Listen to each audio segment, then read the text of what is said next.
Precisely, she said, but in misdirecting our attention, he may have allowed the real culprit to go unnoticed that evening.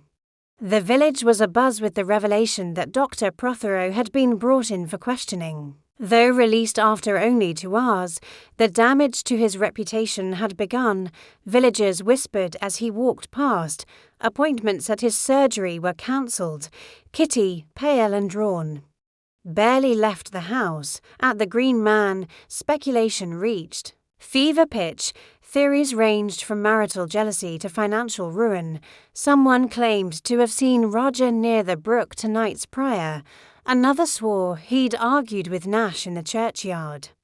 None of it could be substantiated, but in the absence of proof, suspicion was proof enough. Miss Marple, seated quietly near the hearth, listened and said nothing. But her eyes remained sharp, and her mind sharper still, she knew now that Nash's disappearance was not an isolated act of passion. It was the culmination of something older, something buried, a truth that had not yet been spoken aloud, but hovered in the spaces between words. The next morning, she rose early and walked, not to Lavender Cottage, but to the far edge of the village where the fields dipped into woodland. There, in a small, moss-covered clearing, she found the ruins of an old summer house long abandoned, barely remembered. She stood for a long time, listening, not to sounds, but to the silence of a place that had once meant something, a place where secrets might have been exchanged or hidden. As she turned to go, something caught her eye half-buried. In the leaves, a small brass hinge, not from a shed or tool chest, too ornate. She knelt, brushed away the debris, and revealed the warped remains of what once had been the corner of a wooden case, a matchbox case, perhaps, or something larger. She slipped it into her bag and made her way back to the village, her pace unhurried, but her mind alive with new connections. The obvious suspect had emerged. But, as she knew too well, the truth rarely walked in plain sight. Sometimes it hid just behind the curtain, or in the glance exchanged when no one else was looking. And Miss Marple had made it her life's quiet mission to notice those glances. The hinge sat on Miss Marple's writing desk like a quiet puzzle. Polished gently with a soft cloth and set upon blotting paper, it no longer bore the dirt and damp of the forest floor. Time and weather had dulled its shine, but the delicate craftsmanship was still visible, floral etching along the edges. A design too refined for anything as ordinary as a toolbox or drawer. Miss Marple had seen similar hinges once before, many years ago, on a keepsake case belonging to an Austrian governess who had worked for a friend in Torquay. The box had held pressed violets and a small, handwritten diary from her youth. The detail had stuck in Miss Marple's mind, as such details often did, now as the soft rain traced rivulets down her sitting-room window panes.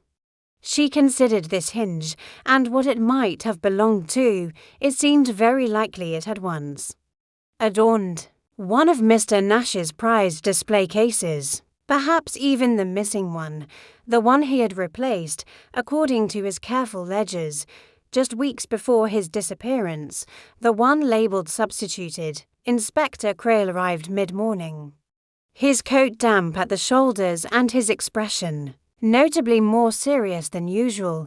"You were right about Dr. Poirot," he said as he accepted the tea she offered. "He's guilty of concealing the provenance label.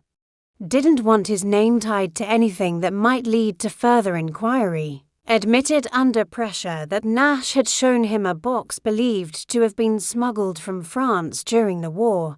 Said it was foolish collecting such things were trash, he called it. Claimed he burned the label to avoid trouble, still doesn't explain the disappearance. No, Miss Marple agreed. But it does suggest Mr. Nash had something more than mere curiosities in his possession. Smuggled objects, even from so long ago, can cause trouble if they've changed hands improperly. Trouble enough for someone to silence him, perhaps, she replied quietly. Or perhaps it was something more intimate than that. Crail raised an eyebrow. Miss Marple hesitated, then produced the hinge. She explained where she'd found it and what it likely meant. The inspector turned the piece over in his fingers, his eyes narrowing.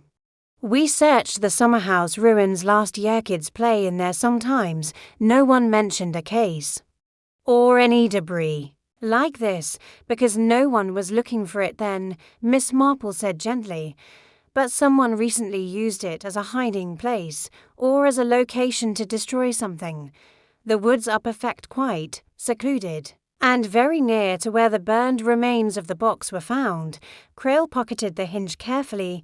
"We'll send a team to search the grounds again, more thoroughly this time." But if Nash was hiding something, what would make him bring it out just before the fete? Miss Marple leaned back slightly. Perhaps he wasn't hiding it anymore. Perhaps he intended to reveal it. Perhaps Inspector Mr. Nash was planning to expose someone. Crail tapped his fingers against the rim of his teacup. Well, if he was. It's safe to say they stopped him before he could. That afternoon, Miss Marple paid a quiet visit to Reverend Sims. His cottage, just beside the parish hall, smelled faintly of old books and rosehip marmalade. The Reverend, an earnest man with a gentle stammer and a surprising love for detective fiction, welcomed her with genuine warmth. "Miss Marple, always a pleasure. Have you come to talk about gardening, or something a bit more mysterious?" She smiled faintly. "I fear the latter today, though I'd much prefer the former. Tell me, Reverend, do you have any recollection of Mr. Nash visiting you in the weeks before the fete?" Reverend Sims removed his spectacles and considered. "Well, let me see. He did stop by one's eyes, just over a week before the fete, quite unexpected. Asked to look at the church records, the parish records, yes, specifically the marriage records from the early 1950s.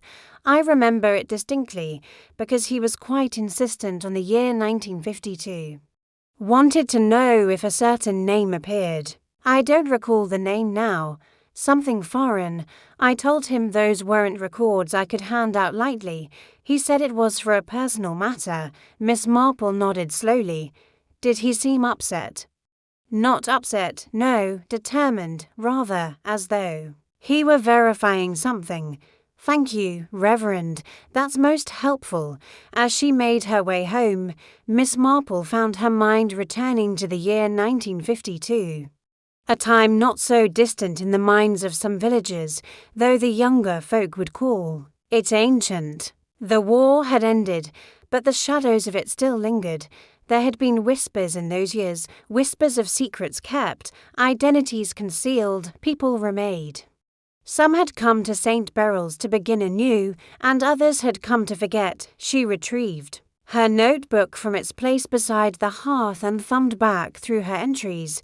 There it was, a note from her early conversation with Kitty Prothero. Kitty mentioned Mr. Nash had shown her a matchbox with a scarlet ibis, one he said had been hidden during the war, smuggled out of France. Odd detail, the ibis, she now recalled, was not just a design. It was a known marker seal used by a French resistance group to identify trusted intermediaries. If Nash's collection included one of those boxes, it wasn't merely valuable. It was potentially dangerous. It could have been proof of someone's involvement, voluntary or known smuggling, espionage, or betrayal. And perhaps Miss Marple thought that someone still lived in St. Beryl's. By twilight, the village had grown restless again. Word had spread that the police had uncovered a brass hinge in the forest. Mrs. Crowthorne suggested it was from a secret French opium case. Young Elsie Hemming said it was cursed. Colonel Faraday predictably suspected communists. Miss Marple took her tea as usual, alone by the fire. She had, by now, ruled out Dr. Prothero as the perpetrator. His guilt had been too visible, too immediate. No, this was someone with quieter nerves. Someone more precise. Someone who had waited for the right moment and acted with care. She rose and crossed to the sideboard, where she kept her letters. From the drawer she removed Raymond's reply from London. Inside was a small clipping from an antiquities dealer's newsletter. One article, marked with pencil, described the recent rise in black market acquisitions of wartime items with political provenance, items once believed lost, now reappearing in private collections. Among them, listed plainly, was a French matchbox featuring a scarlet ibis, estimated value several £1,000s. She set the letter down slowly. What had Mr. Nash uncovered, or more precisely, whom? She looked again at her notes. There was one villager she had not yet spoken to, one who had shown only polite interest, neither too eager nor too distant, Colonel Faraday. He had been stationed in France during the final years of the war. Had retired early with a respectable pension. Always spoke of his service with vague generalities, never names, never locations, never dates, and he had always insisted that Mr. Nash was too clever by half. Miss Marple folded her hands and sat quietly in the dimming light. The hinge had revealed more than a box. It had opened a crack in something far older and far more dangerous than a collector's pride, and she, as ever, would need to tread lightly until the pieces fell neatly into place. The following day dawned with a brisk wind and a restless grey sky that threatened rain but refused to follow through. It was the sort of day that made villagers wear scarves indoors and mutter about their joints. I was only making conversation, I dare say, but dreams can be curious things, often made of pieces we don't consciously arrange, and you said something quite particular. If I recall someone vanishing without a sound, Kitty reached for her cup and took a small sip, as if to delay answering. Her eyes drifted to the window, where a small sparrow hopped along the sill. Well, she said at last, it wasn't even about Mr. Nash, not exactly. It was just this odd feeling I had the night before the fete. I woke up suddenly and couldn't breathe for a moment. I dreamed there was someone in our garden, just standing, watching the house. Do you often have such dreams? Miss Marple asked softly. No, Kitty said, too quickly. That Disappearance had trouble sleeping for a few months, but this felt different. Miss Marple studied the young woman with quiet intensity. Kitty was no fool. She chose her words carefully, as people do when they are speaking the truth in pieces, not in full. Did you see anyone in the garden the next morning? Kitty hesitated. No. But I found the back gate open. Roger, my husband said it must have been the wind. Of course, that can happen. Miss Marple let the pause settle. You knew Mr. Nash, didn't you? Oh, a little. Only through the fate committee. He was eccentric. Obsessive about those boxes of his. Always correcting people, as if he couldn't help himself. And he hated being disagreed with. I heard he was rather proud of a French Matchbox Marseille's port flame, I believe. Kitty blinked. Yes. He showed me that one once, claimed it was worth hundreds. I didn't know such things could be valuable. Did anyone else take an interest in his collection? Kitty hesitated again, just briefly. He mentioned once that someone had tried to buy one of the boxes. I don't remember the name. He said it was a private buyer who'd written to him, offered a great deal of money, but wanted to remain anonymous. That's rather odd, don't you think? Kitty shrugged. Perhaps, but Mr. Nash could be dramatic, always acting as though someone was after his things. He said the box had once gone missing and turned up again days later in a different case. Said he kept everything locked after that. And did he? Not always, Kitty said, her voice dropping a note. Sometimes he forgot. Or perhaps he didn't mind showing off when he wanted to impress someone. Miss Marple made a soft sound of acknowledgement and stood, brushing invisible crumbs from her lap. You've been very helpful, dear. I'm sure Inspector Crail would be grateful to hear what you've remembered. Kitty stood too, her hands clasped. I didn't say anything earlier, because I wasn't sure it meant anything. And I didn't want to cause a fuss. Quite right. But sometimes it's the smallest fusses that mean the most, as Miss Marple made her way home through the gentle curve of the village road. She turned Kitty's words over in her mind, a dream of someone standing in the garden, a matchbox that had been offered for sale, a gate left open. These were fragments, but taken together, they suggested proximitism nearby, someone familiar. Someone watching. That evening, Miss Marple penned a short note to Inspector Crail. She did not state her suspicions directly, but offered a curious observation that in a village like St. Beryl's, one rarely needed to look for footprints when the hedges themselves whispered of visitors. The next day, the inspector stopped by. For tea, Miss Marple, he began, sipping cautiously from the fine china. You seem to have a knack for drawing out little truths. I've followed up on that solicitor fellow Declan Vorse. Seems he was telling the truth about the trust documentation. But the firm he works for has a peculiar link to Nash's former address. There was a burglary there 2 years ago, rare items taken. No arrests. Was the matchbox part of it? Unclear.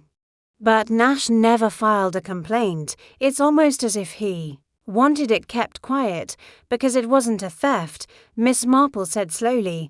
It was a switch. Crail looked up. A forgery, he asked. Perhaps, said Miss Marple, or something more subtle. A forgery suggests intent to deceive for profit, but there are other reasons to replace something valuable. Guilt, protection, concealment. Crail leaned back. We're not dealing with an ordinary disappearance, are we? No, Inspector, Miss Marple replied gently. We are not. We are dealing with something quite personal. There was a knock at the front door, and a young constable entered, hat in hand. Excuse me, sir, something's turned up. One of the garden volunteersms, Mrs. Emmett, found something odd near the brook. A wooden box, burnt, just the frame left, really. But it looks like it was once quite delicate. Crail stood quickly. Miss Marple remained seated, her hands folded. I think, she said, Mr. Nash's disappearance is not about what he possessed, it's about what he knew. Crail frowned. Knew about what? Miss Marple looked out the window, where the light was beginning to fade into evening, about someone else's past, something they could not allow to remain unburied. The inspector departed moments later, bound for the brook and its charred discovery.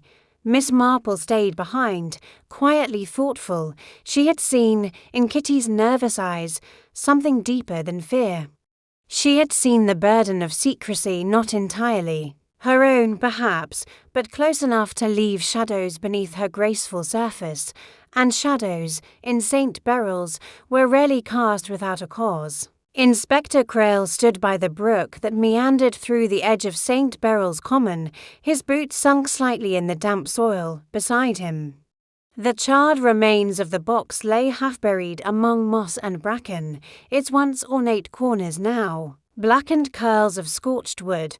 A faint scent of smoke still clung to it, as if it had only recently ceased smouldering. A delicate thing to burn, he murmured, crouching to examine it more closely. Not large enough to be furniture, more like a case. The constable beside him nodded.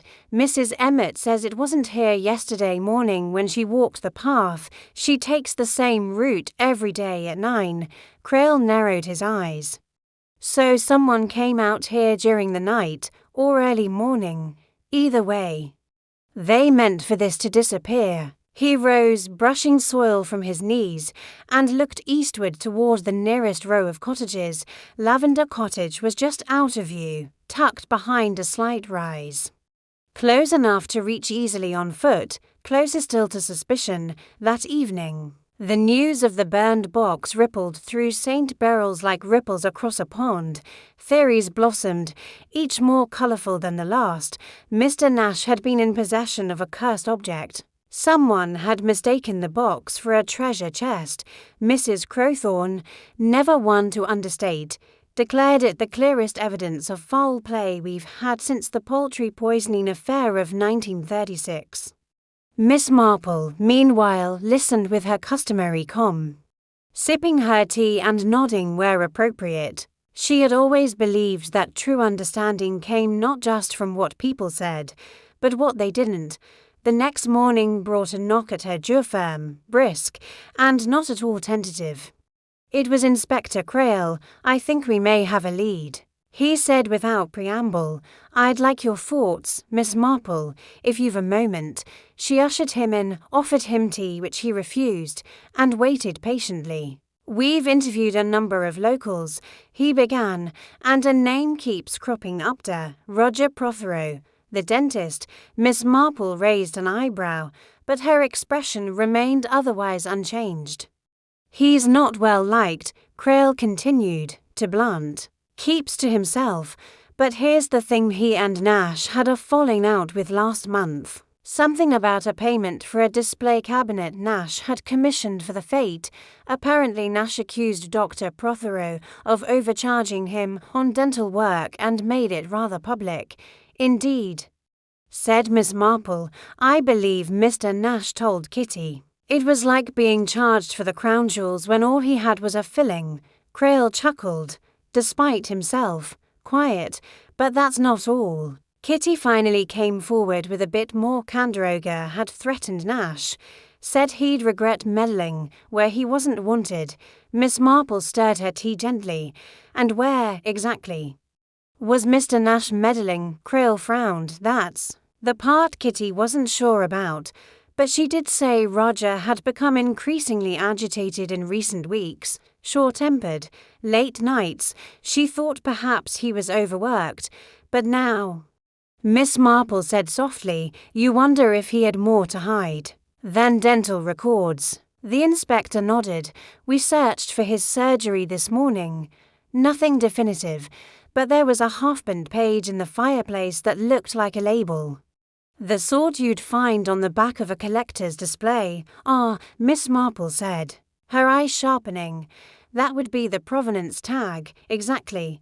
The handwriting matches the inventory at Nash's house. We'll have it examined officially, but it's suggestive."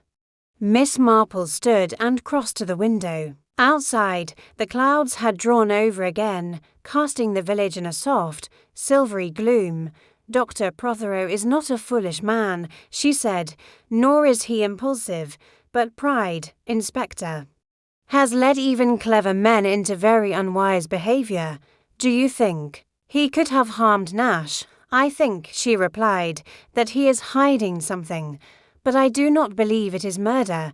Crail looked surprised. "You're certain?" Miss Marple turned, her eyes thoughtful. "There is a heaviness in Kitty's demeanour, a burden, but it is not the fear of discovery, it is the fear of consequence. I believe she knows or suspects something terrible, but she is trying to protect her husband, not herself, and Roger, for all his faults, strikes me as the sort who would rather burn evidence than admit weakness." The inspector sighed. "So he's guilty of something, just not the disappearance."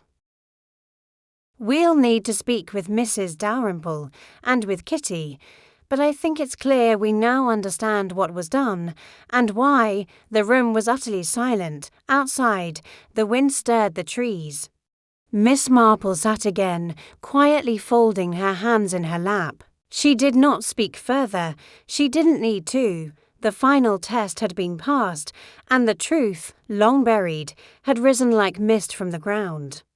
3 days had passed since the quiet confrontation in the vicarage hall, and though St. Beryl's remained outwardly unchanged, the post still arrived at 10, the grocer's display still favoured apples over pears, and the ducks still patrolled the pond like minor royalty. There was an unmistakable shift in the air, a tremble beneath the calm, a knowledge that something dark and complex had unfolded just beneath the village's familiar surface. Kitty Prothero had not left her home since that evening. Dr. Prothero was seen coming and going with an increasingly ashen expression, offering brief nods to neighbours, but engaging with no one. Mrs. Dalrymple, for her part, had vanished entirely from public view.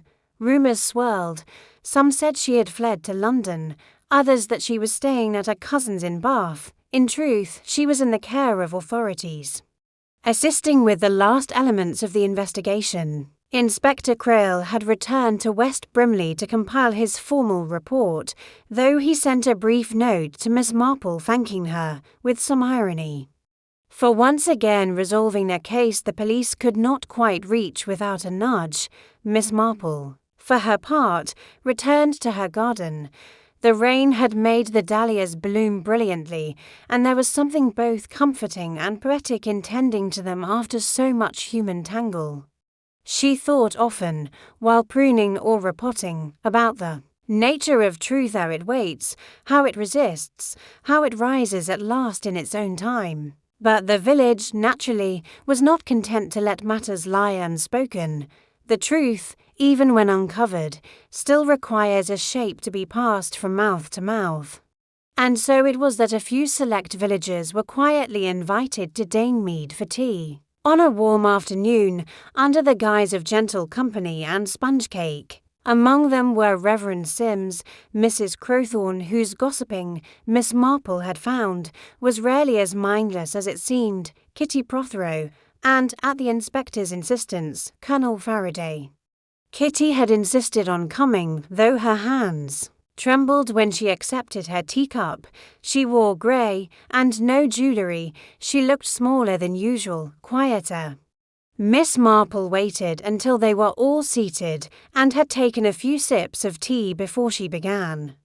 Her voice as calm and even as the ticking clock behind her. You have all, I'm sure, heard some version of the events surrounding Mr. Nash's disappearance, and though much has now come to light, I feel it is only fair to Mr. Nash, and to truth itself, to lay out the whole of it as best I understand it. The room stilled. Even the Colonel, who often huffed impatiently through speeches, sat still as stone. Miss Marple folded her hands. Mr. Nash came to St. Beryl's with a peculiar hobby and a sharp mind. His matchbox collection was a feud, yes, but it was also a passion, and passions, I've found, often lead to truths others would rather forget, within his collection. He discovered something extraordinary, a matchbox bearing the scarlet Ibiza, symbol used in France during the war by a resistance courier group. She glanced gently toward Kitty.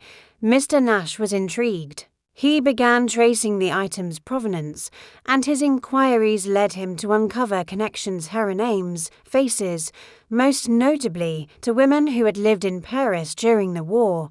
One, Mrs. Dalrymple, who had taken a new identity and built a quiet life. The other, as it turns out, was you, Kitty. Kitty closed her eyes briefly but did not speak. You feared he had recognized something in you, perhaps a detail in a story, an accent, a name on an old letter. When you intercepted his message at the post office, you panicked. You feared he might expose your wartime actions, and you told Antoine. Reverend Sims looked sharply at Kitty. Antoine? But I thought Miss Marple nodded gently. Yes, Antoine was alive. He came to St. Beryl's last spring, at Kitty's invitation. They had remained in contact, perhaps sporadically, perhaps, but there was a bond between them that had never fully disappeared. I didn't know what he would do, Kitty whispered, her voice hoarse. I told him Nash was going to reveal something, that he might ruin us both. I thought Antoine would reason with him, warn him off. But Antoine did more than that, said Miss Marple. He followed Nash into the woods the night of the fete. They argued. Perhaps Nash insisted on proceeding with his letter. Perhaps he demanded more. Either way, Antoine panicked. In his mind, this was a final betrayal. He struck Nash. A fall, an accident, or at least, not a premeditated murder. But once it happened, he knew he had to hide the body. And he knew the matchbox had to be destroyed. Colonel Faraday leaned forward, his expression grave. Do we know where he is now? Gone, Miss Marple said simply. He slipped away to nights after the fete. He left no trail, but he left behind guilt and grief. She turned to Kitty, whose hands had gone limp in her lap. You did not kill Mr. Nash, but your silence allowed it, and I believe you've paid for that in your own way. You will have to answer for the intercepted letter, but not for his death." Kitty nodded once. Tearless, Mrs. Crowthorne exhaled sharply, and set down her cup. "Well," she muttered, "I'll never look at the stamp drawer the same way again." Reverend Sims shook his head. "It's astonishing. To think something so small, so seemingly meaningless, nothing is meaningless," Miss Marple said softly, "especially not when people are trying to hide." The gathering broke not long after. The villagers departed with careful words and heavy thoughts, leaving Miss Marple once again in the peace of her parlour. The late afternoon sun slanted through the lace curtains, catching the dust in golden swirls. Miss Marple sat for a moment longer, then opened her notebook and made one final entry. Mr. Archibald Nash, a man too curious for his own safety, but not unwise. He gave voice to something many were too afraid to name, and for that he should not be forgotten. She closed the book. Outside, the village stirred with quiet purpose. A child's laughter rang faintly from the lane. A bicycle bell chimed near the grocer's, and in the breeze that moved through the garden hedges, there was peace, yes, but real. Some secrets, once brought to light, do not vanish, they remain in the air, in the places where silence had lived too long, but they lose their power. Miss Marple returned to her garden, shears in hand, the dahlias nodding in the golden light, and the village, shaken but intact, began again. The first true warmth of summer returned the following week, as if nature itself had waited for the truth to come out before offering its reprieve. Sunshine spread like soft butter across the rooftops of St. Beryl's, soaking into the stone walls and coaxing bees lazily back to their appointed tasks. Lawns were trimmed, window boxes tidied, and the scent of blooming jasmine spilled through open kitchen doors. But despite the return of good weather and polite smiles, something in the village had shifted subtly, as these things always did. Mrs. Dalrymple was gone, quietly, without fuss. She had left during the early morning hours 2 days after the tea at Danemead. A discreet black car had arrived just before dawn, and she had stepped into it with a single suitcase and her customary com. She had left no letter, no note on the church bulletin board, only a folded linen handkerchief on her garden wall. Some said she had gone to the coast, others whispered of official protection. Most simply didn't ask. Kitty Prothero, on the other hand, remained. She was not seen often in public at first. Her absence at Wednesday knitting and Thursday bridge was noted but not loudly remarked upon. Those who passed her at the grocer's a week later said she looked older, though not unwell. She walked with her shoulders drawn in, as if bracing for a storm that had already passed but still echoed in her bones. Roger Prothero stood by her, though his usual brusqueness had softened into something more reticent, perhaps even tender. He offered no apologies, no explanations, but he walked with her now. And those who watched said there was a different kind of silence between them, no longer one of discontent, but one of reckoning. At the Women's Institute, the matter of the fate prizes was finally settled. Mrs. Crowthorne's chrysanthemums retained their title, though Miss Hartwell lobbied hard for disqualification on the grounds of excessive chicken manure. Miss Marple declined to vote. The Matchbox collection, or what remained of it, was officially turned over to authorities for historical preservation. A small ceremony was held, rather unexpectedly, in the village library. A modest plaque was commissioned in memory of Archibald Nash, collector and observer of things too easily overlooked. Miss Marple attended, standing near the back with her gloved hands folded neatly in front of her. She did not speak. She didn't need to. Later that afternoon, she took her usual seat in the garden, the dahlias now fully in bloom. Her needles clicked gently as she worked a row of soft grey wool, and the birds fluttered busily at the feeder nearby. She was joined unexpectedly by Inspector Crail, dressed less formally than usual, his jacket folded over one arm. Beryls for quiet, or so he claimed, but people rarely escape their pasts, and even the most solitary among us leave footprints, especially when they vanish without saying goodbye that night.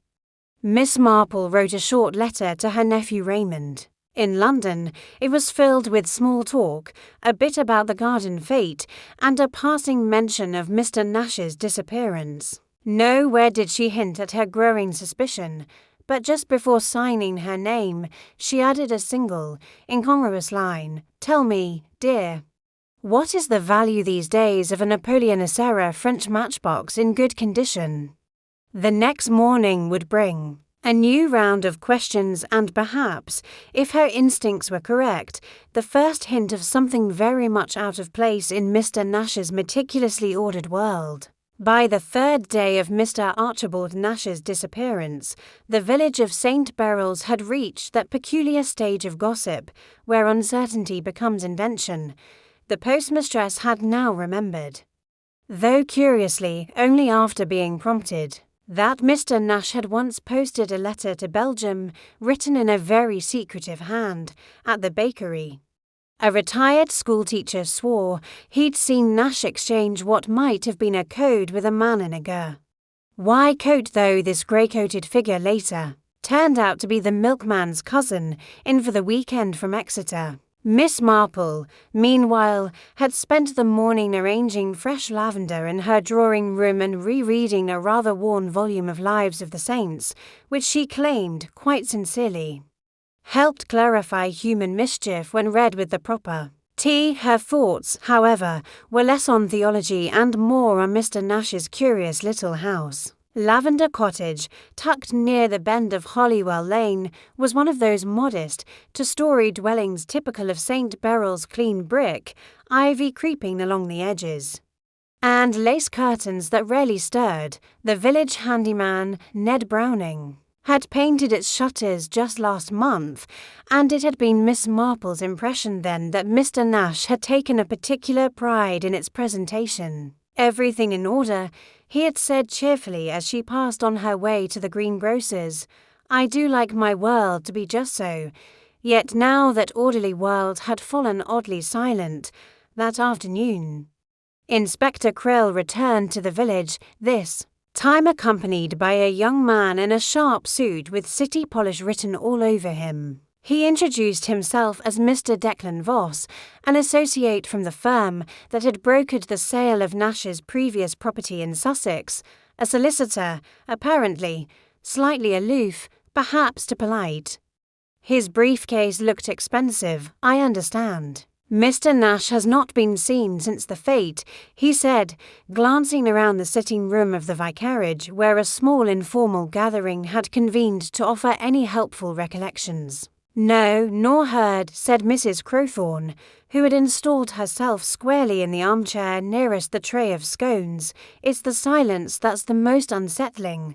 That man was noisy, always muttering about stamps and boxes and such, a very particular sort, if you ask me." Miss Marple nodded, her hands folded calmly in her lap.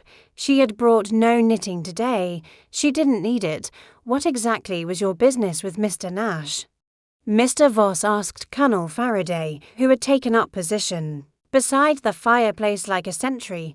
"Our time for a solicitor to be calling." Voss gave a tight smile, purely a courtesy, I assure you. "When Mr. Nash relocated to St. Beryl's, he left instructions for our office to retain access to certain personal effects held in trust, items of sentimental value, mostly.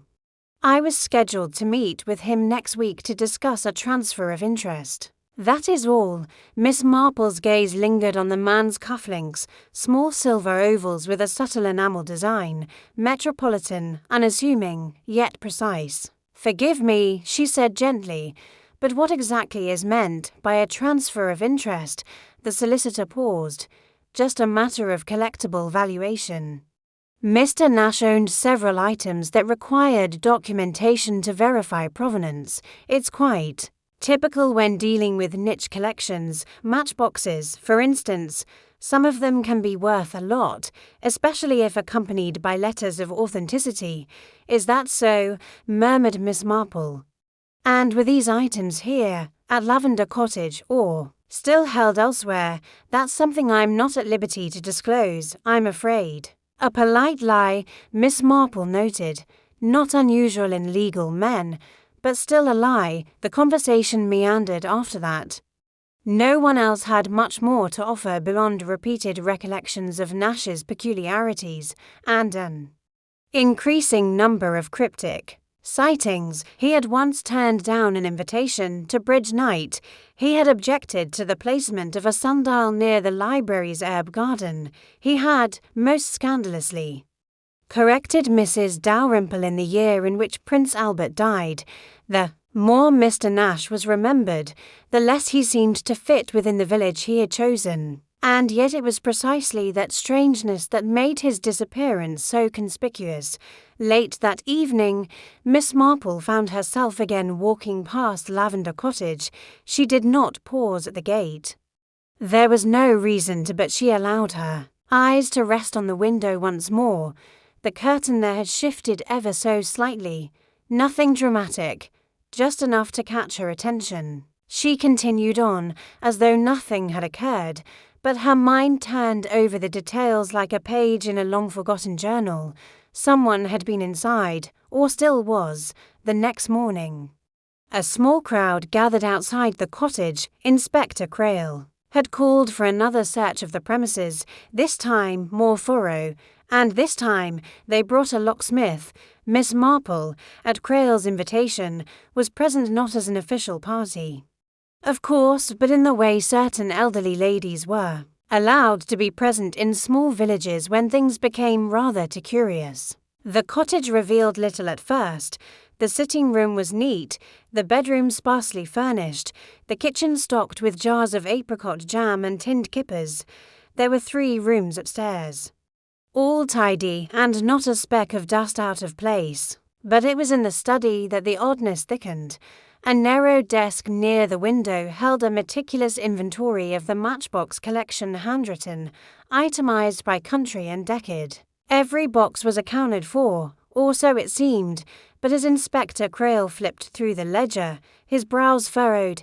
"There's something odd here," he muttered. "This entry in O, 70 to Marcellus Port Flame, 1863, it has been crossed out. Stolen?" suggested Crail's assistant. "No, look here. Not just crossed out, replaced." He pointed to a note scrawled in the margin in a lighter ink, substituted, May 12th, originally placed in temporary hold. Miss Marple, standing quietly behind them, spoke softly. That would suggest he suspected forgery, or feared it. Crail turned. "Forgery of a matchbox?" "Oh, my dear Inspector," said Miss Marple, "people have forged far stranger things. Miniatures, postage stamps, even hair from Victorian mourning brooches. A rare matchbox is no different. If its rarity makes it valuable." Crail blinked. "You think this is about theft?" "I think," Miss Marple said carefully, "that it is about something not quite what it appears to be, and I believe Mr. Nash knew it." The inspector nodded slowly.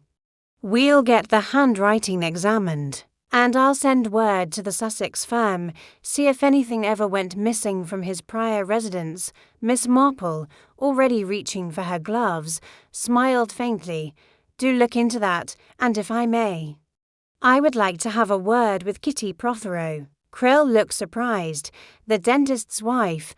"Yes, she made a remark at the fete, something about a dream, I believe." "Dreams, Inspector, are often fragments of the truth that our minds are not quite ready to admit in the daylight."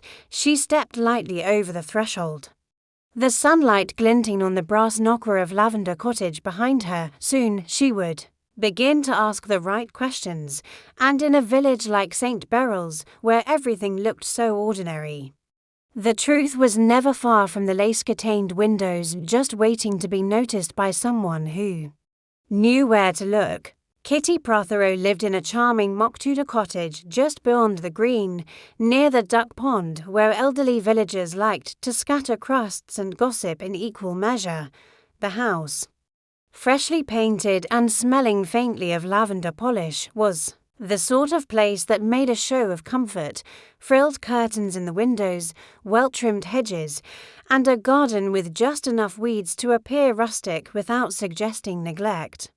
Miss Marple arrived shortly after luncheon, having made a habit of calling at unexpected yet convenient times. Kitty answered the door in a lemony yellow blouse and slim grey skirt, her lipstick slightly smudged, as though applied in haste. She looked surprised to see Miss Marple, but too well-bred to say so.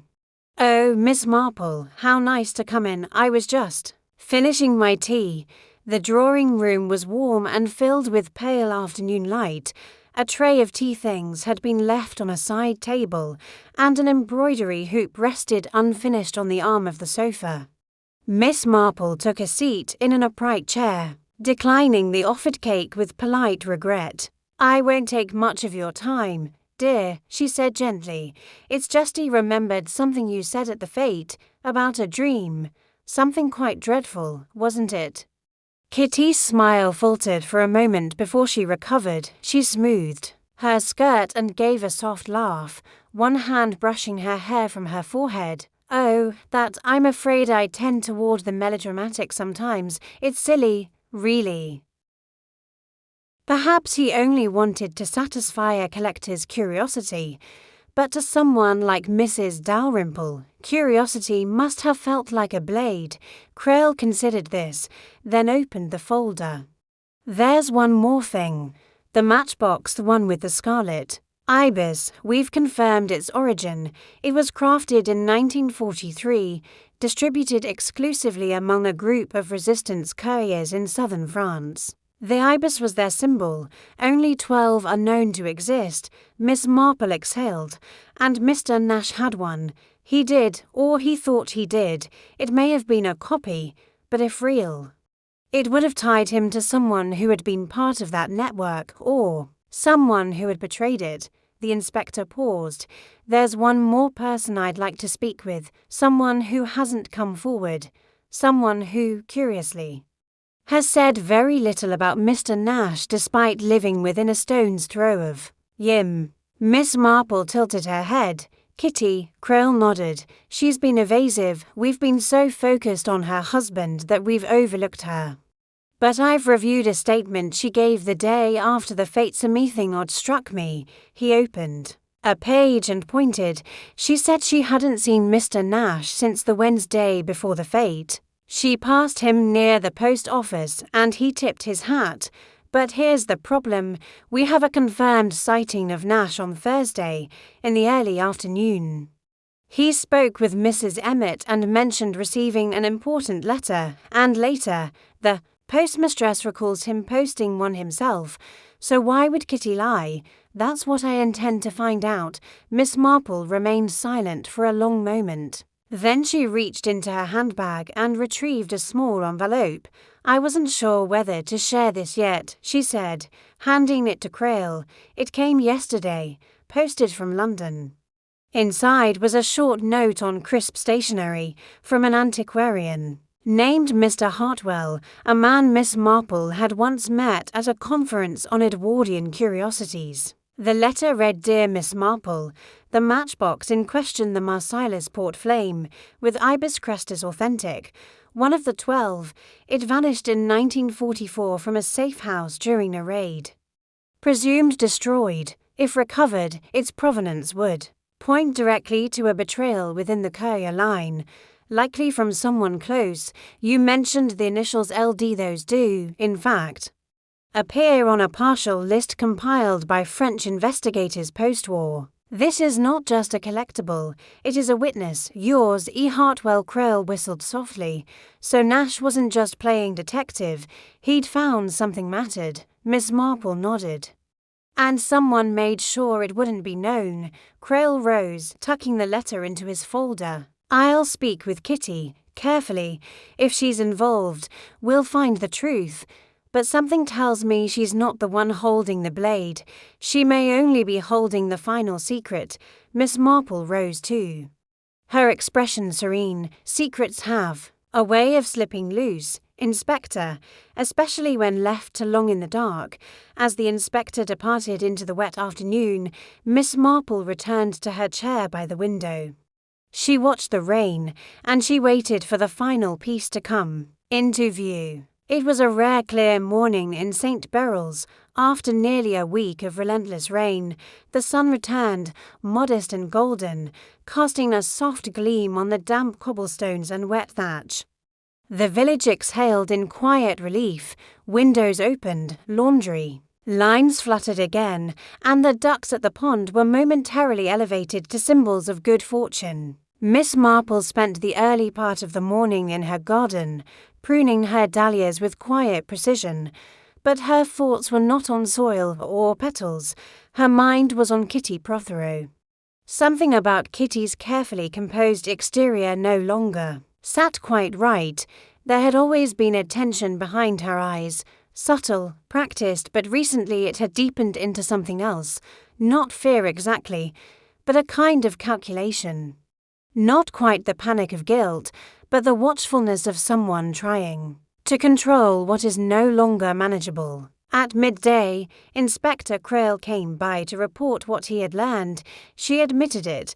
He said plainly, seated once again in Miss Marple's drawing-room, Kitty came forward this morning voluntarily. Said she'd been hiding something, but not what. We thought. Miss Marple poured the tea. She didn't harm Mr. Nash. Crail shook his head. No, but she did intercept a letter. Miss Marple's eyebrow lifted. Just slightly. The one Nash posted the day before the fete. Crail nodded. She was at the post office and saw his handwriting. She asked Elsie Hemmings under the guise of helping sort the outgoing tray to hand her the letter before it was sent. She claimed she thought it was intended for her husband. Was it? No, it was addressed to a name neither of them recognized. But the content was clear enough. Nash was alerting someone in London about the matchbox, describing its discovery, its significance, and hinting that he had information about the person from whom it had been taken. Miss Marple sipped her tea, and Kitty destroyed it. Burned it on the stove that evening. She said it was a moment of madness. She feared whatever was in the letter might drag her husband into something larger, darker. She confessed it with tears, saying she's been tortured by guilt ever since Nash disappeared. Understandable, Miss Marple murmured, but perhaps not entirely honest. Crail looked up sharply. You think there's more? I think Miss Marple said gently that Kitty was never protecting her husband. Crail frowned. Then who? Miss Marple set down her teacup and folded her hands. There's one way to know. That evening, a gathering was arranged under the guise of a small, informal memorial for Mr. Nash. No official declaration had yet been made, but he had not been found. And legally he was only missing, but the village was inclined to accept the worst. The vicarage hall was modestly filled. Mrs. Crowthorne brought to sponge cakes. Mrs. Emmett arranged a vase of bluebells. Kitty Prothero arrived late, her hair slightly wind-blown, her face pale but composed. She stood apart from the crowd, speaking little, her eyes drifting now and then toward the door. Miss Marple, seated near the window, watched her closely. At precisely 7 o'clock, Miss Marple stood. "If I may," she said softly, and the room quieted. "I would like to say a few words about Mr. Nash." There were nods, a murmur of agreement. "I did not know him as well as some," she began. "But I found him to be a man of curious habits, sharp eyes, and perhaps most notably a collector not only of objects, but of truths. Some truths, it seems, were worth a great deal more than he expected." The room stilled further. Miss Marple's tone was mild, conversational. A French matchbox, for instance, one of 12, believed lost during the war, marked by a scarlet Ibiza symbol used by resistance couriers in France, quite a valuable item.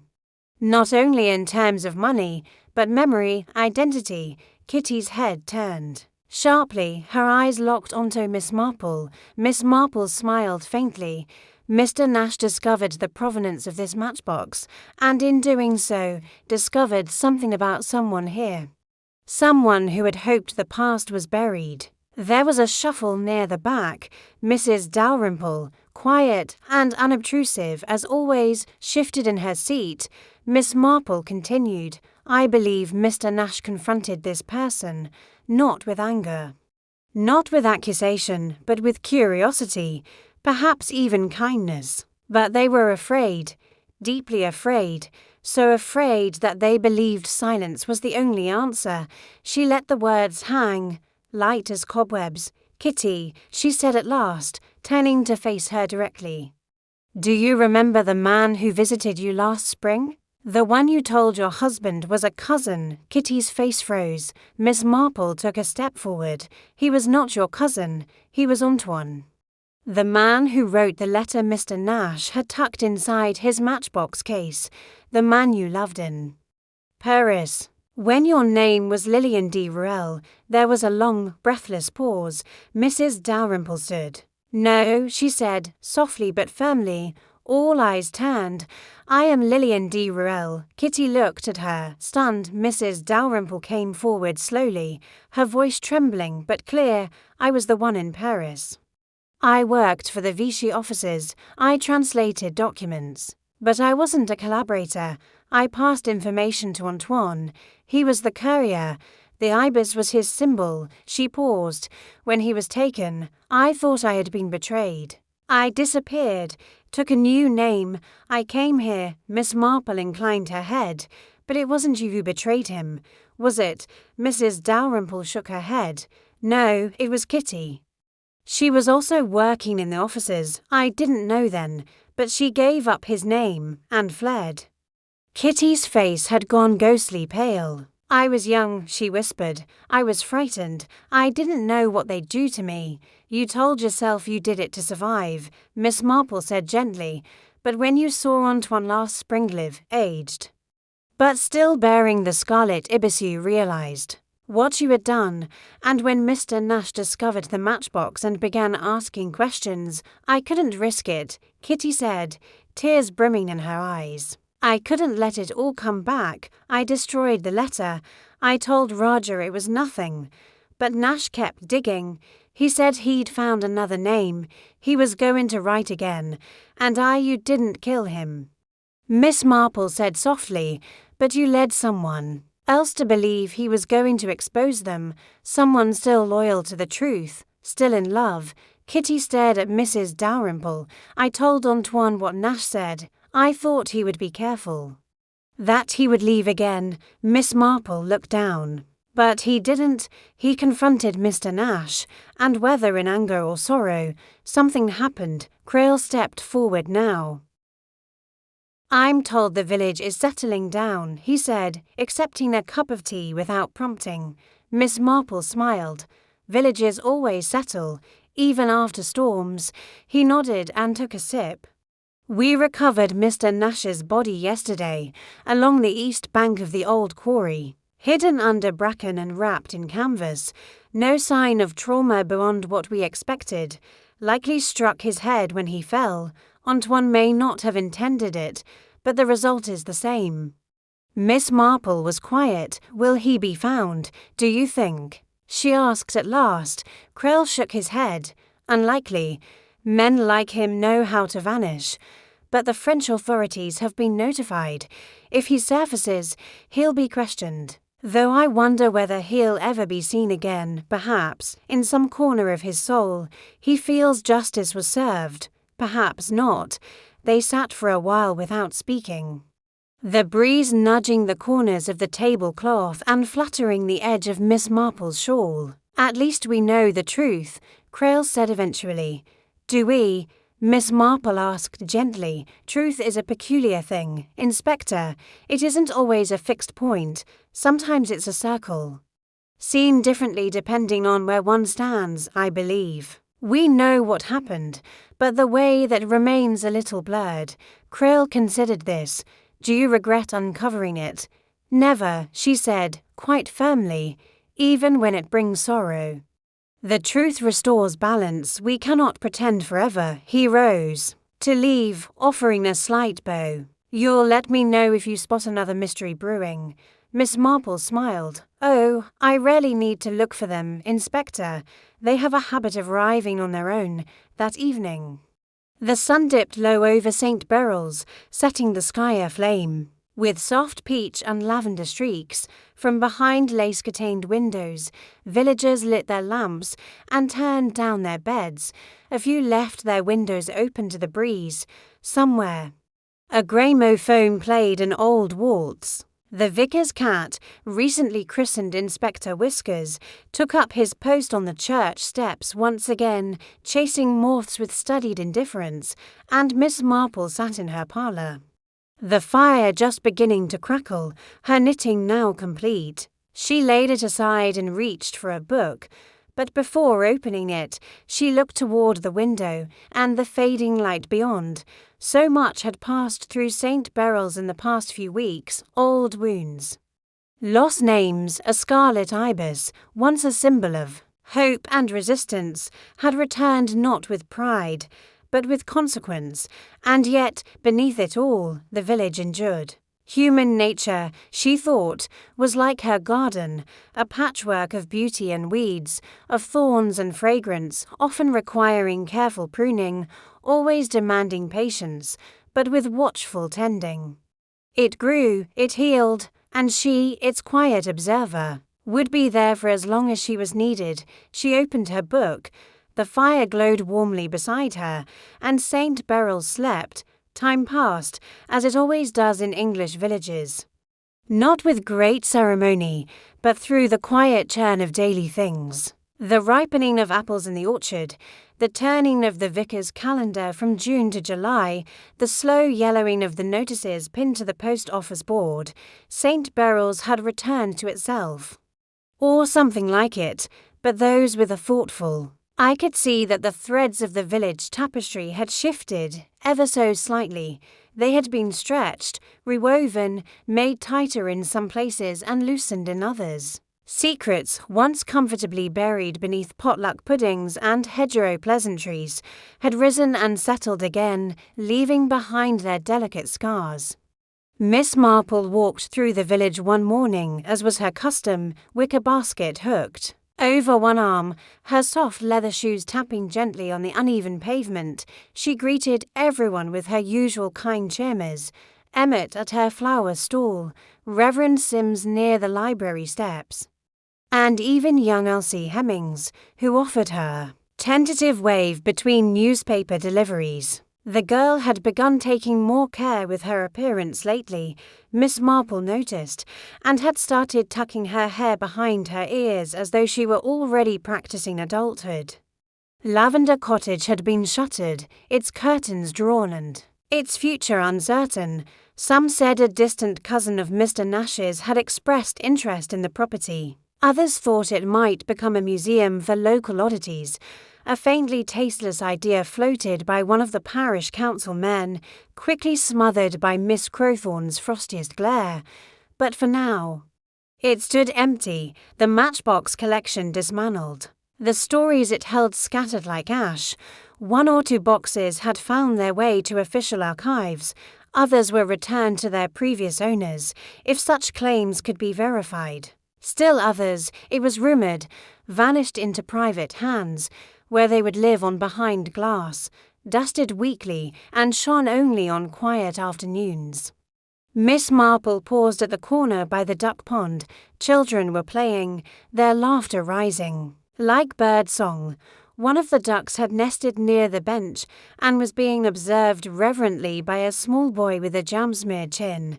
It was all as it should be, and yet she turned, her gaze drifting toward the village green, and saw a figure standing alone beneath the shade of the old linden tree. Kitty Prothero. She was holding a letter in her hand. Her dress was pale blue, the same she had worn on the morning of the fete. Her hair was pinned more carefully now, and her posture was less tense, but she still looked, to Miss Marple's eye, like a woman waiting for something to end or perhaps to begin. Miss Marple walked over. "Good morning, my dear." Kitty turned, blinking out of her reverie. "Miss Marple," she said, "it's lovely to see you." They stood together in companionable silence for a moment. "I've had a letter," Kitty said at last. "From Antoine." Miss Marple said nothing. "He's safe, somewhere abroad. Though he wouldn't say where. He wrote that he's sorry, that he didn't mean for it to happen as it did. That he was only trying to stop Nash from exposing something he believed was a lie." Kitty's fingers tightened slightly on the envelope. "He says he still doesn't know whether I betrayed him during the war. He says he's not sure he ever will." Miss Marple looked at her gently. "And do you know?" Kitty swallowed. "I don't know. It was a long time ago. I was frightened. I was questioned. And I said things he don't remember if it was his name or someone else's. I've thought about it every day since. But the truth is I don't know." Miss Marple nodded slowly. "Guilt," she said, "is rarely tidy. It doesn't conform to the truth the way we think it should. Sometimes we suffer for what we did, sometimes for what we didn't, and sometimes simply for surviving when others didn't." Kitty turned to her, tears just behind her eyes. "Will I ever feel free again?" Miss Marple reached out and gently took her hand. "You might. Not all at once. But every truth uncovered frees us a little more, even the painful ones." They stood together a while longer, and then Kitty thanked her, folded the letter, and walked back toward the green. Miss Marple watched her go, a figure of quiet sorrow. Not yet whole but no longer hiding. Later that evening, as the sun dipped behind the hills, Miss Marple sat once more in her parlour, the day's letters sorted and her knitting laid beside her. The fire was not yet needed, though she had placed a few logs nearby just in case the night turned chilly. She took out her notebook, now nearly full, and read over the final few pages: the matchbox case, the burned box, the forged silence, the discovery in the forest. It had all come together in that uniquely human way, entity, overlapping, full of contradiction and clarity. She made one final note: even the smallest things hinge. A dream, a misplaced letter can unravel a tapestry of secrets. But it is kindness, not confrontation, that finally lets the knots come loose. She closed the book. Outside, the first evening stars were beginning to show delicate pinpricks against the soft indigo sky. The village was quiet, but not empty, not lifeless. She stood and crossed to the window, parting the lace curtains with a familiar hand. All was still, but somewhere a truth had found its voice, and that, Miss Marple knew, was always worth the cost. One day he showed off his rarest matchbox, then vanished without a trace. "Welcome to Enigma Obieto. I am your host, Alexander.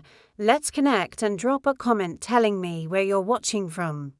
I truly enjoy reading every one of your messages. Let's begin. It was the sort of day that only St. Beryl's could produce in Majunsan light, warming the rooftops of old stone cottages, roses blooming in thick, unruly clumps along whitewashed garden walls, and a hush of civility broken only by the distant hum of bees. The annual garden club fete was well underway on the vicarage lawn, attended by a proud crowd of villagers balancing china saucers on their laps and sipping tepid tea under the shade of a large striped marquee. Miss Marple, resplendent in a dove-green cardigan and flowered hat slightly askew, sat quietly near the hydrangea competition table. Her knitting needles clicked softly as she worked on what might have been a muffler or perhaps a tea cozy. No one dared ask, for fear of being handed one come Christmas. She appeared fully absorbed in her counting, though her pale blue eyes flicked with polite interest over the gathering crowd. "There's something rather restful," she once remarked, "about watching people when they think no one is watching them." Among the attendees were the usual garden club stalwarts, brusque Mrs. Edith Crowthorne, whose chrysanthemums always took first prize, widowed Colonel Faraday, perpetually red-faced and suspicious of all foreigners, and Kitty Prothero, the young wife of the town's dentist, wearing a dress perhaps a shade too modern for St. Beryl's. Then there was Mr. Archibald Archie Nasher, was a curious addition to the village's social fabric. Having moved into Lavender Cottage only for months prior, he was tall, fussy, and possessed of a rather impressive collection of antique matchboxes, which he insisted on displaying to anyone who showed even the faintest interest. Miss Marple had once described him, quite kindly, as a man who would argue with a lamppost if it blinked the wrong way. This year, the Fate Committee had allowed him a small corner table to exhibit part of his prized collection. Polished mahogany frames held miniature glass cases, each enclosing delicate boxes bearing foreign stamps and gilded labels: French absinthe, Victorian sulphur matches, German travel editions with tiny painted dogs. But before tea had even cooled in the cups, it was noticed first by little Daisy Crowthorne. Nosy and perpetually sticky-fingered Mr. Nash's table was unmanned. And stranger still, the matchboxes remained, but Mr. Nash himself was gone. Well, perhaps he just nipped off to the lavatory, said Reverend Sims cheerily, brushing crumbs from his cassock. Not like Mr. Nash to abandon his treasures, said Mrs. Crowthorne, her tone tight with the thrill of impending scandal. Kitty Prothero gave a delicate shiver. It's silly. I know, but I had the most awful dream last night about someone vanishing. Without a sound, Miss Marple didn't comment. She tucked her knitting away, her lips pursing ever so slightly. It wasn't the sort of vanishing one expected at a garden fete, and St. Beryl's, in her experience, was precisely the sort of place where such vanishings hid secrets far older and darker than rhubarb preserves and floral displays. A rustle of whispers passed through the crowd like wind through dry leaves. By the time the matchbox table had been fully inspected and its owner still failed to return, Mrs. Crowthorne had already sent her husband to go check the gents, and someone had called up to the Nash residence, but there was no reply. Archibald Nash had vanished. And though the fete continued, it did so with the peculiar strain of forced gaiety that marks a party when someone is, quite possibly, dead. Miss Marple accepted another cup of tea with a quiet thank you and watched the crowd anew. Yes, she thought to herself, something was very much out of place in St. Beryl's today. The following morning dawned cool and overcast. A soft drizzle clinging to the slate rooftops of St. Beryl's like a veil drawn respectfully over a community poised for gossip. The garden club fete had, by all appearances, resumed its usual place in village lore, mentioned in tones of amusement for the prize-winning roses and the vicar's unfortunate misstep into a trifle, but it was the sudden disappearance of Mr. Archibald Nash that hummed beneath every polite conversation like a distant, unrelenting motor. At the post office, Mrs. Sims, the vicar's wife, was overheard saying that Mr. Nash had seemed a touch unsettled the week prior, though what exactly constituted unsettling behavior in a man who collected matchboxes was left to the imagination. Over at the grocer's, young Elsie Hemmings whispered that she had seen a light on in Mr. Nash's cottage well past midnight to nights before the fete, and at the tea shop. Between sips of chamomile and slices of dry sponge, Mrs. Dalrymple swore blind she had heard raised voices near Lavender Cottage on Friday evening, though, she admitted, it might have been the wireless. Miss Marple, ever composed and curiously unobtrusive, sat by the window of her sitting room at Danemead, a delicate teacup in one hand and a small, well-thumbed notebook in the other. The news of Mr. Nash's disappearance had travelled quickly, and though nothing yet confirmed a crime, the absence of such an exacting man, one who insisted his biscuits be square and his shoelaces tied with precisely even loops, was most certainly not to be taken lightly. Constable Rowntree, fresh-faced and overly fond of his bicycle whistle, had already conducted a perfunctory round of questioning. He'd visited Lavender Cottage and returned declaring it in good order, Though the back door had been unlatched and a single chair was overturned in the parlour, it could have been the cat. He offered weakly, though no one recalled Mr. Nash ever owning a pet. The constable's instincts, if not his competence, prompted a formal report to the regional station, and by late morning, Inspector Crail had arrived from West Brimley. He was a lean, grey man with a taste for boiled sweets and an air of someone who found village life both endearing and faintly ridiculous. Miss Marple encountered him just as he was leaving the Nash property, his notebook in hand and a wrinkle of uncertainty creasing his brow. "Miss Marple," he greeted, with a courteous nod. "I dare say you've already got your thoughts on all this." "Oh, just a few observations, Inspector," she replied mildly. "Though I suppose the important question is whether Mr. Nash left of his own accord, or shall I say was helped along." Crail gave her a thin smile. "He's a grown man, not much in the way of signs of struggle. Nothing taken, bed unslept, but odd, yes. Odd enough to keep me in the village a while." Miss Marple nodded slowly. "If you'd like my opinion," the inspector went on, lowering his voice slightly, "it smells like one of those vanishing acts. Perhaps he owed someone money or got in a muddle over some personal business. People don't just vanish without leaving traces, but they do sometimes walk out of their lives, especially men with peculiar habits and little to tie them down, said Miss Marple, her gaze drifting past the inspector to the neatly trimmed garden beyond.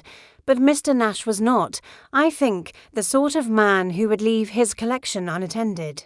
He once told me he'd sooner misplace his teeth than his Japanese sulphur set from 1889. The inspector chuckled politely, then turned to go. "Let's hope he simply turns up in London with an apology and a train ticket in his pocket." But Miss Marple, who had once correctly deduced a murderer from the state of a widow's laundry line, did not hold much hope of that. The village carried on in its peculiar way. At the Green Man pub, the disappearance of Mr. Nash was debated with increasing confidence by those who had never once spoken to the man. Mr. Tom Billings, the butcher, insisted Nash had been a spy in the war and had finally been recalled. A rather imaginative suggestion, given that Nash was not only too young for such a role but had a habit of flinching at the sound of dropped cutlery. Others blamed it on the widow Enid Partlow, who had been seen speaking with Nash at some length outside the chemist's. "She's got something of the gypsy about her," muttered Colonel Faraday, drawing a disapproving sniff from the barmaid. At the Women's Institute meeting that afternoon, the talk turned again to Nash. Miss Hartwell, who oversaw the embroidery circle, had made a point of recalling that Mr. Nash had once spoken with undue excitement about a matchbox featuring a scarlet ibis. "I remember thinking at the time," she said gravely, "that it was the sort of obsession that could turn dangerous." Miss Marple, sitting nearby, made no comment but mentally underlined that phrase in her mind. Dangerous obsessions are often masqueraded as harmless hobbies. It was, she found, one of the more consistent traits of human behaviour. Later that evening, Miss Marple took a short stroll toward Lavender Cottage. The sky was a dull pewter now, and a breeze stirred the hedgerows in fitful gusts. The gate to Nash's home stood slightly ajar. A constable was stationed nearby, more to discourage intrusions than out of expectation that anyone would dare interfere. Still, as Miss Marple passed, she let her gaze settle on the front window's lace curtains drawn back just enough to reveal a tidy sitting room and the faint gleam of glass cases beyond. "Strange," she murmured to herself. "Everything in place, yet nothing feels quite right." She walked slowly home through the hush of twilight, her mind knitting together not wool, but possibilities.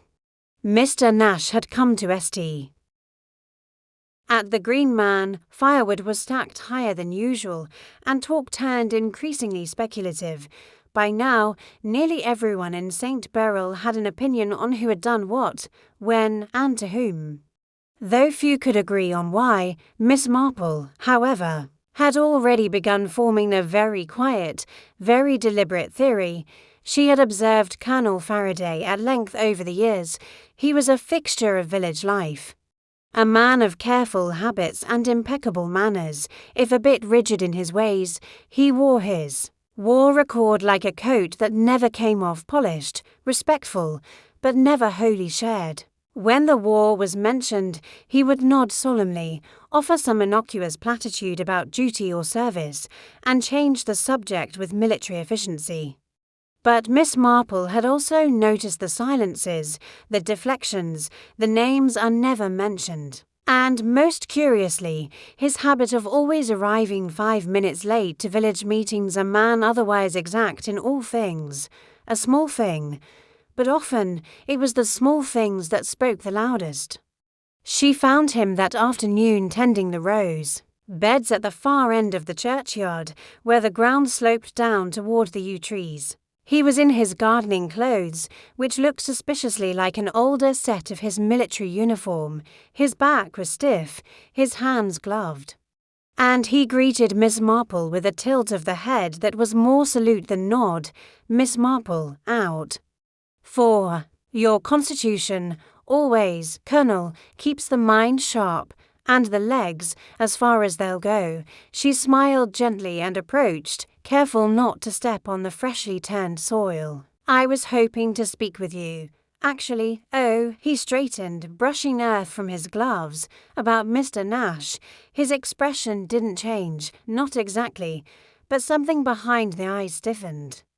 Just for a second, a blink, a shadow. What? About him? Well, Miss Marple said lightly, you always said he was a bit too clever. Too many questions, if I recall correctly.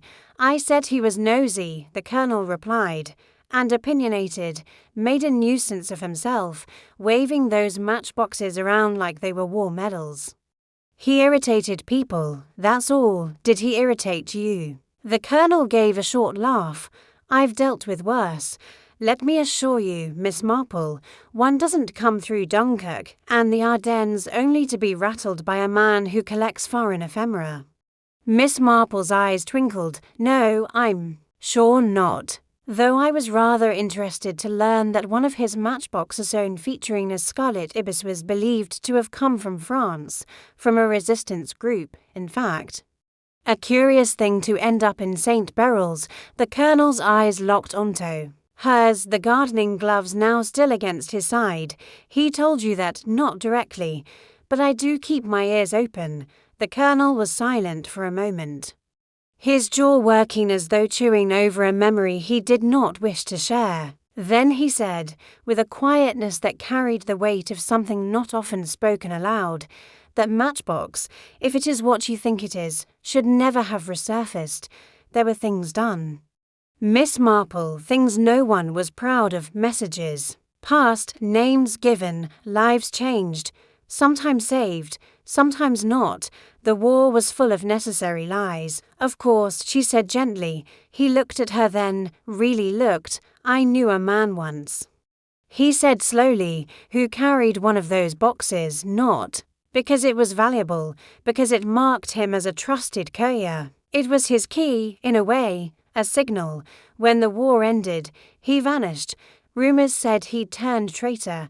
Others said he'd gone underground. New name, new life. I thought him dead. And what if Mr. Nash had proof otherwise? The Colonel's face was very still. Then Mr. Nash may have been playing with something far more dangerous than he realized. Miss Marple nodded. You believe he found some proof, perhaps a name, and someone decided to make sure he couldn't share it. I believe, said the Colonel, that some truths are buried for a reason. They parted soon after, with only the faintest suggestion of a bow between them, that night. Miss Marple sat with her notebook open, a pot of tea at her side. She had made a list of all those who had known Mr. Nash, even casually. A pattern was emerging, one that hinted not at opportunity or proximity, but at fear. not of Mr. Nash himself, but of what he might uncover. It was not about money, not entirely. It was about history, about reputation, about identity. And as she studied the names again, one stood out, not for prominence, but for a mission. A quiet name, Mrs. Dalrymple. She had been at the fete, she had spoken, in passing, of having overheard voices near Nash's cottage. She had dismissed it lightly, but Miss Marple remembered now how pale she had gone when the burned box was mentioned. She remembered how, years ago, Mrs. Dalrymple had moved to St. Beryl's without family, without backstory. A widow, she had said, but the name Dalrymple's uncommon. And in the war memorial books Miss Marple had reviewed over the years, it had appeared once, tied to a woman in Paris who had worked as a clerk under German occupation. There had been no accusations at the time, but there had been whispers. Miss Marple closed the notebook. Her heart heavy. Mrs. Dalrymple had lived quietly. Kindly, she baked for feats, chaired the WIT committee, sent cards to shut-ins. But if Mr. Nash had discovered a link between her current life and her wartime identity, whether true or only suspected, it would have threatened the delicate balance she had built. And if he had confronted her, asked too many questions, Miss Marple could not yet say what had happened next, but the thread had been pulled. The next day, she sent a note to Inspector Crail. Just a short line. There is one name we have not looked at closely enough, not for what she's done, but for what she may fear being known. I believe the answer lies not in who hated Mr. Nash, but in who could not afford to be recognized. The rain finally came that evening, soft and steady. It tapped against Miss Marple's windows as she sat by the fire, knitting laid aside, eyes far away. She did not accuse. She never had, but she knew the difference between guilt and fear. And someone in St. Beryl's, she now believed, was trembling. With both, the rain lingered for 3 days. It came in waves, sometimes a fine mist, sometimes a sudden torrent that sent villagers dashing for doorways or fumbling for umbrellas they'd forgotten at age. In St. Beryl's, everything seemed quieter beneath the rain. The roads glistened, the hedges dripped steadily, and the usual gossip in the tea shop was conducted in lower tones, as though volume itself might tempt thunder. Miss Marple, however, remained undeterred. The stillness brought focus, and she found her thoughts growing clearer with each gentle patter against the window. The matter of Mr. Nash's disappearance had grown far beyond a simple village mystery. She had begun the affair believing it might involve a jealous dispute, perhaps over money or insult. But now the edges of the mystery traced their way across time and war, into identities forged in fire and buried in dust. She had seen such things before, men and women reshaped by war, remade by necessity. Some had found peace, others had found new names, new lives, but all carried something within them, a shadow that did not always remain quiet. On the 4th day of rain, Miss Marple requested a visit from Inspector Crail. They met at the vicarage this time, away from prying eyes, with Reverend Sims kindly giving them space and a quiet pot of Ceylon tea. The inspector arrived with his usual trench coat and a folder tucked under one arm. "I've looked into Mrs. Dalrymple," he said without waiting for formalities. "You're not wrong, Miss Marple. Her background is cloudy." Miss Marple nodded gently. She arrived in St. Beryl's some 12 years ago. No surviving relatives, claimed to be a widow of a civil servant, but the name is inconsistent. Her birth certificate obtained with some difficulty lists her as Lillian D. Ruel, born in Lyon. Moved to England in 1946, that's where the trail gets strange. Go on. During the occupation, Lillian D. Ruel worked in Paris for the Vichy government, clerical assistant, we think, never tried, never accused. But there's speculation, unsubstantiated, that she was involved in facilitating transfers of Jewish property to collaborators. Again, no proof. just whispers. Miss Marple folded her hands in her lap. Her face calm. Mr. Nash would have found those whispers very interesting. Krell nodded. We found something else. A letter Nash had tucked in the inside panel of one of his cases, discovered only yesterday by one of our evidence technicians. It's in French. Partially burned, but it's addressed to L, and signed by someone named Antoine. He placed a copy of the letter on the vicar's side table. It's a love letter, of sorts, or perhaps a farewell. Mention Paris, mentions fear. And it mentions a box that will keep us together even if we're apart. Miss Marple's brow furrowed. Antoine, that's not a name often heard in St. Beryl's, no. But the tone of the letter suggests something deeper than wartime camaraderie. Perhaps a shared secret, or a shared guilt. And you believe the L was Lillian de Ruel, now Mrs. Dalrymple. Krell nodded. Miss Marple stood and walked slowly to the window. Outside, rain dripped rhythmically from the black iron railing. She was not hiding for greed, Inspector, or even shame. She was hiding from the possibility that the past would catch up. I don't believe Mrs. Dalrymple is a killer, but I believe she feared being exposed, and fear, she added, turning to face him, can make people behave in dangerous ways. You think she confronted him. I think he confronted her, gently, perhaps. But he may have recognized something, her name, her accent, or even that letter. Perhaps he never intended to cause her harm.